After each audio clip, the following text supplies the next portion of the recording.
I agree with you. I agree with you. I don't see any reason why AI is in principle not possible. Right? Because I think that although the research, we don't understand the brain, but I think it must be an object that operates in accordance with the laws of physics. I strongly suspect that our conscious experience is emergent, so it emerges. So there's an algorithm there, a very complex algorithm, but I don't see why it can't be simulated in a sufficiently powerful computer in principle. So I don't see why you can't have a conscious computer. I don't personally see why you can't. Therefore, if that's true, then you can, given them. And as you say, the rate of increase in computing power is rapid. We're not there yet.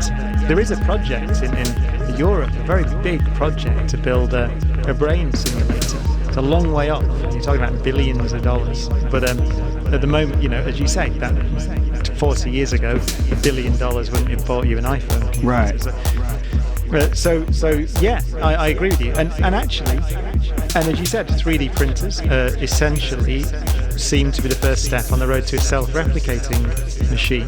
So you've got the computing power that can be intelligent, and you've got a means of it being a replicator, then I don't see why you can't build AIs that replicate. And actually, going back to the cosmology for a minute, one of the arguments against the existence of civilizations, more advanced civilizations than us in the Milky Way, is that they would have done that. And this is an argument from a mathematician called von Neumann and also a physicist called Fermi. It's called the Fermi paradox. That let's assume that let's fast forward, as you said, let's fast forward our civilization 10,000 years, let's say, blink of an eye. Let's see, we've been around for less than that as a civilization. Let's double it, 10,000. What are we going to look like? Will we have built self-replicating AIs? Yeah, unless there's some reason in principle why you can't. So what do? You send those out. They're replicators. They can go to asteroids, mine, print, 3D print a version of themselves, go off again. They exponentiate. They can crawl over the galaxy, explore it for free. We send them out. We've seen no evidence of those things. They're called von Neumann machines. So it's one of the great. You can either say that there's something in principle that stops you doing it. So actually there is something special about intelligence, and you just can't. There's some reason why you can't build a computer that's artificially intelligent. I don't see why that would be the case. Or you could argue you can't build a self-replicator, but you can, because we are replicators, and we operate in accord with the laws of physics. So there's a replicator. Or the reason we don't see them is because there aren't any civilizations that ever got to that level in the Milky Way. So we're the tip of the spear. No one. Well, we couldn't be the first. It's very difficult to see how we could be the first. Someone has to be the first. Why can't it be us? But because the Milky Way's been around for the age of the universe. So you say. So, don't you know the Earth is 6,000 years old? Do you not go online? Putting that aside. so the timescales, we're talking billions of years. Right. Billions of planets, billions of years. But somewhere. And then and if you get one wave of these AIs away into space, then you can show, using computer models with realistic assumptions about rocket power and things like that you can cover the galaxy on timescales of much less than a billion. It's actually a million years, less than that. So you can show that you can cover the galaxy in your von Neumann probes, your replicators, in hundreds of thousands of years. Let's say 1 million, 2 million, 3 million, 10 million. It doesn't matter, because we've got billions of years, and yet we see no evidence of it. So what are we to make of that? Either there's something wrong with our arguments that we're putting forward, that actually you can't build self-replicating intelligent robots. I don't see why not, but maybe there's something wrong with that.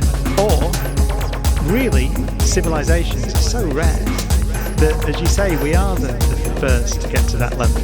But that's interesting, isn't it? That would be an interesting. I always think in a Sagan-esque sense of this. So imagine we're the only civilization in the galaxy. What a tremendous responsibility there is on us. Imagine what that knowledge should do to our political processes, the way that we think about ourselves, the way that we get on together. Imagine how ridiculous it is to divide our little world up into countries and have a little war every now and again and point nuclear missiles at each other. If in fact there's nowhere else in the Milky Way galaxy where anybody thinks, where anybody can look at the stars and think about and have these conversations. What a ridiculous way to behave.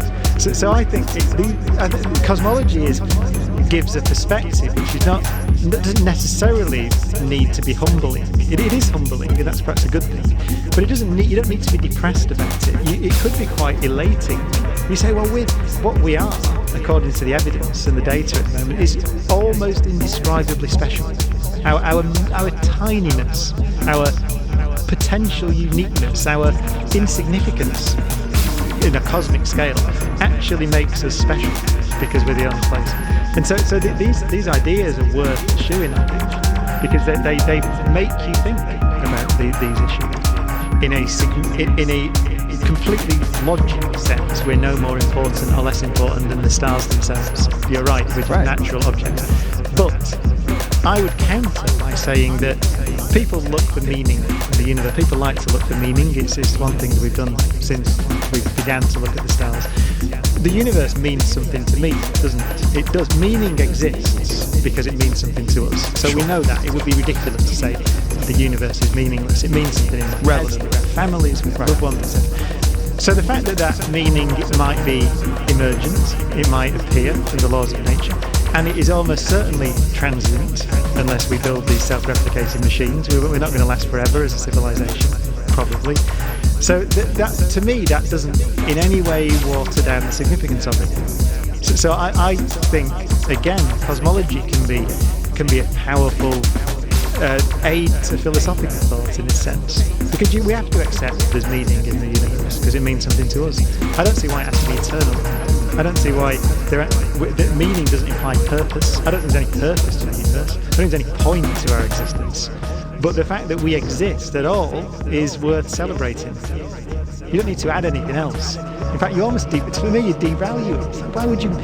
This is remarkable. We emerged single-celled organisms. Probably before that, we emerged some chemical reactions in hydrothermal vents, probably down in the deep primordial oceans of ancient Earth. And over 3.8 billion years, we've come to the point where we can sit and think about the stars and have conversations like this. Is that not enough? I think it's a remark.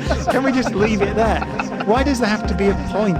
There isn't a point. I don't think there's a point to that, but it's worth celebrating.